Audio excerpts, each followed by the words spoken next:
આમ વચ્ચે જગતના તાત માટે એક સારા સમાચાર પણ પ્રાપ્ત થઈ રહ્યા છે। ટેકાના ભાવમાં સરકારે વધારો કર્યો। મંત્રી ઋષિકેશ પટેલે માહિતી આપી। 6 થી 7% ટેકાના ભાવમાં વધારો કરાયો।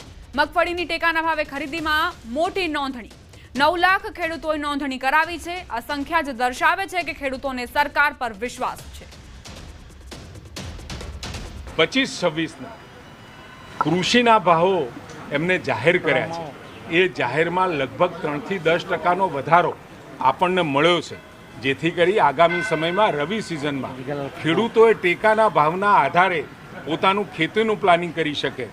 અને લગભગ હું માનું છું ત્યાં સુધી મારી પાસે થોડા આંકડા છે, હું આપને આપું। ઘઉં પ્રતિ મણે 517, જવ પ્રતિ મણે 430, ચણા પ્રતિ મણે 1175, મસૂર 1400 રૂપિયા અને રાયડો 1308 રૂપિયા। આમ લગભગ 6 થી 7%નો એવરેજ વધારો એ કેન્દ્ર સરકારે જાહેર કર્યો છે, જેથી કરી ખેડૂતો પોતે પ્લાનિંગ કરી શકે આ ટેકાના ભાવના આધારે તેમને કયા પ્રકારના પાકોની ખેતી કરવી છે। સોમનાથના ઉનામાં વધુ એક દુકાનમાં ભેળસેળ યુક્ત ઘીનો મોટો જથ્થો ઝડપાયો। ઉના મેઇન બજારની રઘુવંશી સ્ટોરમાં એસઓજીની બાતમીના આધારે ફૂડ એન્ડ ડ્રગ વિભાગે દરોડા પાડ્યા। દરોડા દરમિયાન સ્ટોરમાંથી 15 કિલો ભેળસેળ યુક્ત ઘી જપ્ત કરવામાં આવ્યું। જોકે તહેવારના સમયે જાણે ભેળસેડિયાઓ બેફામ થયા હોય એમ આવી ઘટનાઓ સતત વધી રહી છે। આવી ભેળસેળ જોઈ લોકોમાં પણ ચિંતા છવાઈ છે। અંબાજી જતા શ્રદ્ધાળુઓ માટે ખાસ સમાચાર પ્રાપ્ત થઈ રહ્યા છે। અંબાજીના ગબ્બરનો રોપવે 14મી ઓક્ટોબરે બંધ રહેશે। ગબ્બર ગઢ ઉપર ગબ્બર ગોખના દર્શન પણ દર્શનાર્થીઓ માટે બંધ રહેશે। 14 ઓક્ટોબરે ગબ્બરગઢના પથ્થરની ચકાસણીની કામગીરી હાથ ધરાનાર હોવાથી યાત્રિકો માટે એક દિવસ માટે ગબ્બર યાત્રા બંધ રહેશે। આવતીકાલે ગબ્બરના પથ્થરની ચકાસણી હાથ ધરાશે, જેને લઈ ગબ્બર રોપવે તેમજ પગપાળા ગબ્બર ઉપર જવાનો માર્ગ બંધ રહેશે। 15 ઓક્ટોબરથી રોપવે તથા ગબ્બર દર્શન રાબેતા મુજબ કાર્યરત રહેશે। 14 ઓક્ટોબરે ગબ્બરગઢ ઉપર કોઈ પણ યાત્રિક દર્શન માટે જઈ શકશે નહીં। આ ચકાસણીનું કામગીરી રાખેલ છે અને એ ચકાસણીના કામગીરીમાં જો અવરજવર ચાલુ હોય યાત્રાળુઓની તેમાં અવરોધ થાય એ અનુસંધાને આપણે આવતીકાલે 14 તારીખે સવારે 11 થી સાંજે 6 વાગ્યા સુધી ગબ્બરમાં યાત્રાળુઓની અવરજવર બંધ રાખેલ છે અને રોપવેની જે સુવિધા છે એ પણ યાત્રિકો માટે બંધ રહેશે। આવતીકાલે 14 તારીખે સાંજે 6 વાગ્યા પછી રાબેતા મુજબ મંદિર જે ગબ્બર દર્શનની કામગીરી યાત્રાળુઓ માટે ખુલ્લી રહેશે। રેલવે મંત્રી અશ્વિની વૈષ્ણવે આજે વલસાડની મુલાકાત લીધી હતી, જ્યાં જિલ્લાના રેલવેને લગતા પડતર પ્રશ્નોને પણ સાંભળી વર્ષો જૂના પ્રશ્નોનું ઝડપી નિરાકરણ લાવવા માટે ખાતરી આપી હતી, જેમાં ઉદવાડા અને ડુંગરી રેલવે અંડરપાસ, છીપવાડ અને અબ્રામા રેલવેના ઓવરબ્રિજ અને ઉધનાથી ઉમરગામ સુધી નવી મેમુ ટ્રેનનો નિર્ણય લેવાયો હતો। રેલવે મંત્રી આજે વલસાડમાં આરપીએફના 40મા સ્થાપના દિવસની ઉજવણીમાં હાજરી આપી હતી, જે પ્રસંગે તેમણે આ પડતર પ્રશ્નો અંગે પણ ચર્ચા કરી હતી। जो एसपी उड़ीपी और कल्याण साइकिल इन दोनों का ओपनिंग का निर्णय लिया गया। आज जो शहर के अंदर ट्रैफिक के कंजेशन का मुद्दा था वो सॉल्व हुआ। दूसरा चिपवाड़ और गुंदलाव मोगरावाड़ी उसमें एक आरओबी का विषय था, वो भी आज तय किया गया। समाचार वडोदराથી આવતીકાલે ભાજપના નવનિયુક્ત પ્રદેશ પ્રમુખ વડોદરા આવશે। જગદીશ વિશ્વકર્મા બનશે વડોદરાના મહેમાન। રાજ્યના મુખ્યમંત્રી ભૂપેન્દ્ર પટેલ પણ હાજર રહેશે। કારેલીબાગ ખાતે અંબાલાલ પાર્કમાં અભિવાદન સમારોહ યોજાશે। 500 જેટલી કાર તેમજ 2000 જેટલી બાઇક રેલીથી સ્વાગત કરાશે। ફુલહારના બદલે પુસ્તકથી સ્વાગત કરાશે।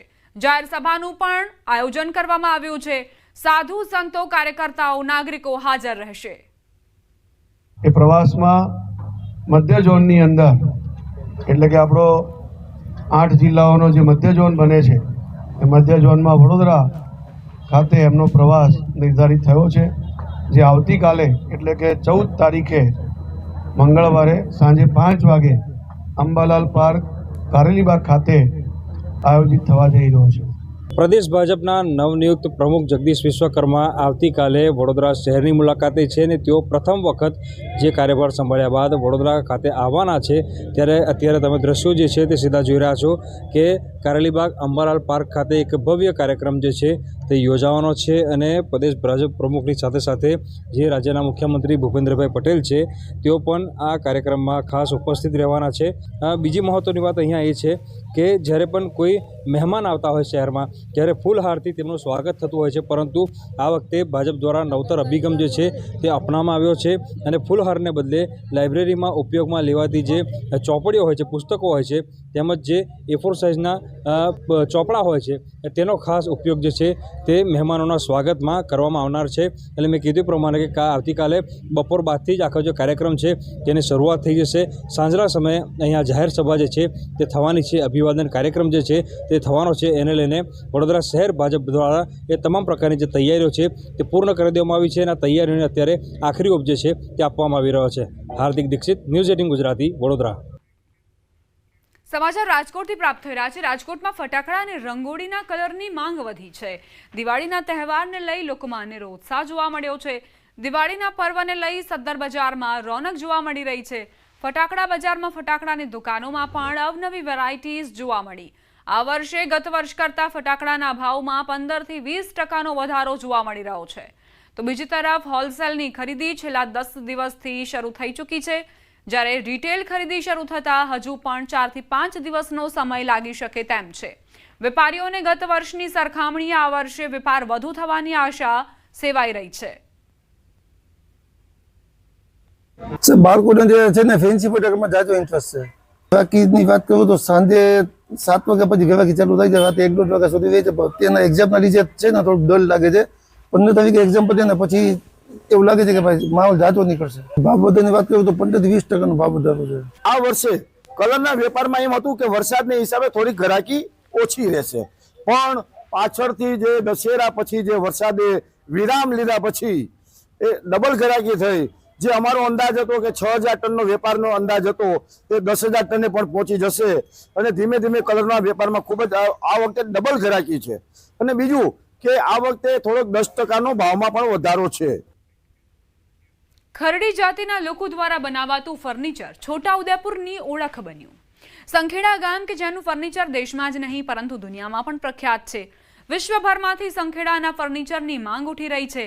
આ ફર્નિચરની ખાસ વાત એ છે કે આ ફર્નિચરની કોઈ નકલ નથી કરી શકાતી. આ ફર્નિચર માત્ર ગામના લોકો જ બનાવી શકે છે. ગૃહ ઉદ્યોગમાં સંખેડાના સૌથી વધુ પરિવારો પોતાના વડવાઓથી આ કામમાં જોતરાયેલા છે.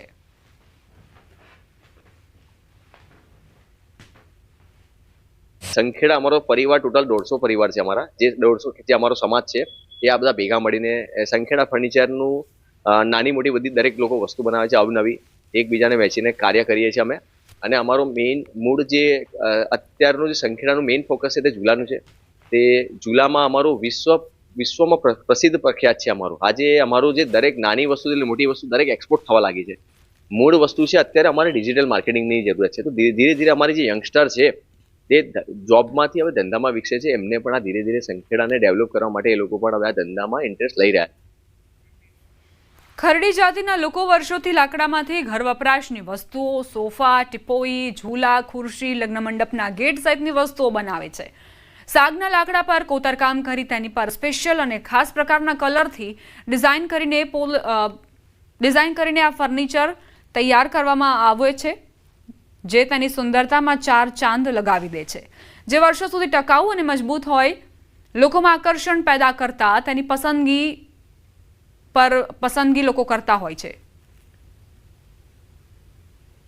અત્યારે દિવાળીનો સમય છે તો કસ્ટમર તો આવે છે, ઘણું સારું એવું છે. પણ થોડુંક GST 2.0માં જે છે ગવર્મેન્ટે બધા ચેન્જીસ કર્યા છે, તો અમારું સંખેડા ગૃહ ઉદ્યોગ હજુ પણ 18%માં જ આવે છે. સંખેડાના ફર્નિચરે હવે દેશ વિદેશમાં નામના મેળવી છે, જેને લઈ સંખેડાનું નામ દેશ વિદેશના લોકો જાણે છે. પહેલા ગ્રાહકને સંખેડા ફર્નિચર લેવા આવવું પડતું હતું. હવે અહીંના યુવાનો નવી ટેકનોલોજીનો ઉપયોગ કરી રહ્યા છે.